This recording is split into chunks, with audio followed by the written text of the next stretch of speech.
Bonjour à tous et bienvenue pour WWE Info, ici Julien pour Wrestling Football, très heureux de vous retrouver pour ce nouveau numéro et aujourd'hui on va commencer avec les titres. Donc aujourd'hui on parlera de Kevin Steen et de Solomon Crow, on enchaînera avec les résultats de WWE NXT et enfin on parlera du prochain pay-per-view de NXT justement. Et on va commencer avec des compétiteurs de NXT, Kevin Steen et Solomon Crow. Évidemment, on se demande quand est-ce qu'ils vont faire leur début parce que Prince Devitt et Kenta ont déjà fait leur apparition, mais Kevin Steen n'a toujours pas été vu à la NXT. Alors si on en croit les enregistrements de NXT qui précèdent NXT TakeOver Evolution, Kevin Steen n'a toujours pas fait son arrivée. Alors, d'après les informations venues de la Full Sail University, il semblerait qu'il fasse sa première apparition à NXT TakeOver Evolution, justement.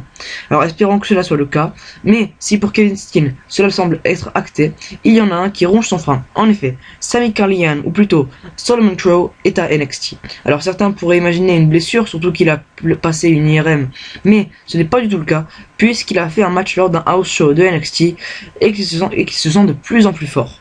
Alors, malheureusement, aucune apparition, et il se dit que la WWE n'arrive pas à lui trouver une bonne gimmick. Argument étrange quand on sait qu'il devait jouer un hacker qui utilisait une tablette pour jouer avec la nouvelle technologie et finalement cela ne leur plairait pas du tout. Allez, on va enchaîner donc avec le show de WWE NXT qui a eu lieu il y a 2 jours. Donc c'est un show qui avait commencé avec une bataille royale pour déterminer qui seraient les number one contenders pour le titre par équipe actuellement détenu par les Lucha Dragons. Et ce sont les Vaudevillains, Aiden English et Simon Gotch qui ont remporté cette bataille royale en éliminant les Ascension et l'équipe composée de Enzo Amore et de Colin Cassidy. A noter que l'élimination des Ascension est due à une distraction d'Hideo Itami. Malheureusement pour Hideo, la colère des Ascension n'a pas de limite et ils sont finalement fait détruire pour la 3e fois d'affilée. Après cela, Carmella a battu Emma dans un match féminin par soumission suite à son head scissor.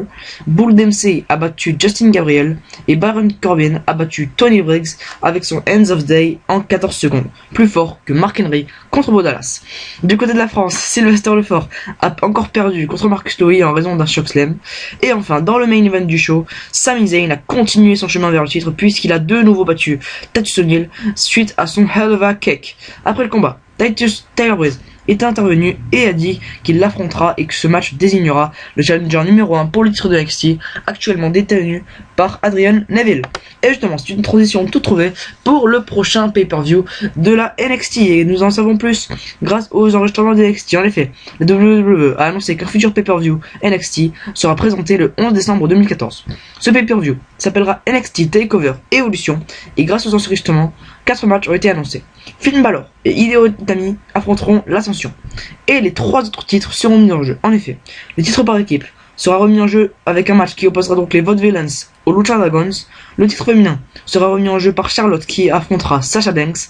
Et enfin, le titre de NXT où Sami Zayn affrontera Adrian Neville avec une stipulation très spéciale. Puisqu'en effet, si Sami Zayn n'arrive pas à remporter ce match, il devra quitter les rosters de la NXT et même la WWE.